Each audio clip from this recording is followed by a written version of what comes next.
Hi there. Thanks for watching the video.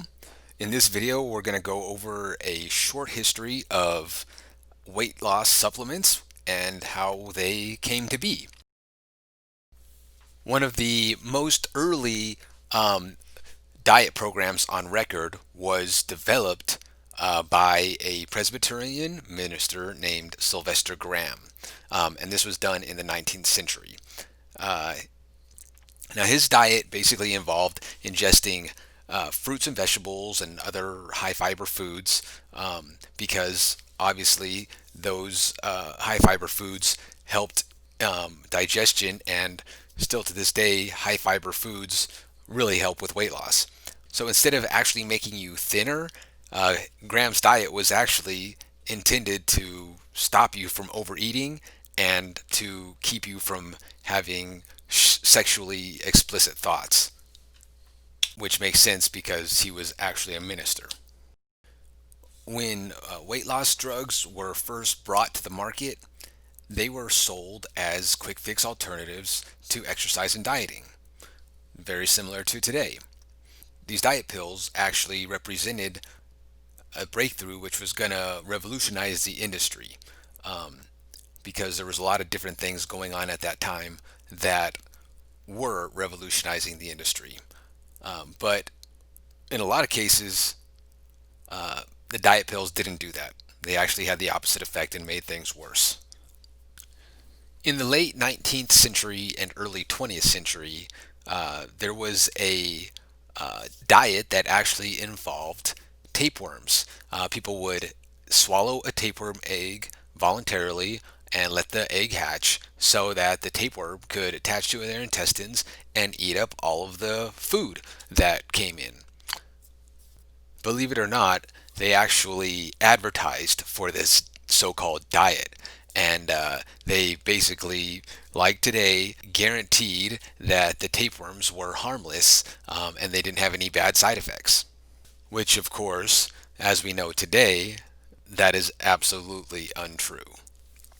So then later in the 1950s, the tapeworm diet actually came back into popularity when a famous singer used a tapeworm to lose weight. It's unknown if she used it intentionally or if she was just infected by it unintentionally because she liked to eat a lot of raw meat. So even though they don't know if she intentionally did it or not, there's a lot of reports around that time that people were using the tapeworm diet, including jockeys, horse jockeys, who obviously need to stay small and fit. They would ingest tapeworms to stay in shape. In the 1950s, there was a lot of post war prosperity, and there was a lot of big leaps for science and medicine being made. For instance, the first successful kidney transplant was made in 1954, as well as the polio vaccine, which came out in 1955. Both huge accomplishments. So, also in the 1950s, the television was invented, which, as you can imagine, brought about a whole new idea of image consciousness and what people thought was attractive. So it was also during the 1950s that doctors started prescribing the first diet pills to different patients. But the diet pills that they were prescribing were amphetamines. Now, amphetamines were used primarily in World War II to keep soldiers alert and on their feet.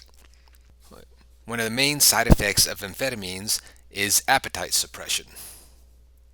Unfortunately, the amphetamines led to a lot of substance abuse issues for many of these patients that were seeking weight loss treatment.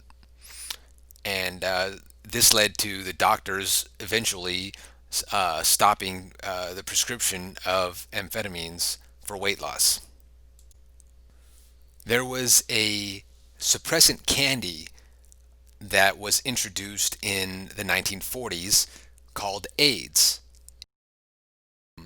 it would actually come to greater prominence 30 years later in the 70s because of it being able to advertise on television, and it had a lot of good sales through the 70s and 80s. It came in different flavors like chocolate, butterscotch, caramel, and peanut butter. But unfortunately for this suppressant candy, the AIDS epidemic broke out. After that, the candy was taken off the market immediately. Over the last 4 decades, the weight loss and diet pill industry have been growing very rapidly, mainly because people have become a lot more health conscious and more concerned about how they look. In the 70s and the 80s, the fitness craze ballooned with a ton of different fitness gurus and fitness programs, diet programs, just became ever present in society. With that, a ton of diet pills and weight loss supplements flooded the market, and a lot of them contained different appetite suppressants such as phenylphloramine, phentermine, and phenylpropanolamine, or PPA.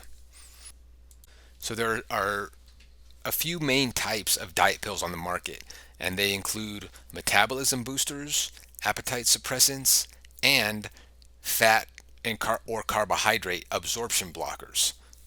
Metabolism boosters most of the time contain a stimulant, and they increase a person's ability to burn calories.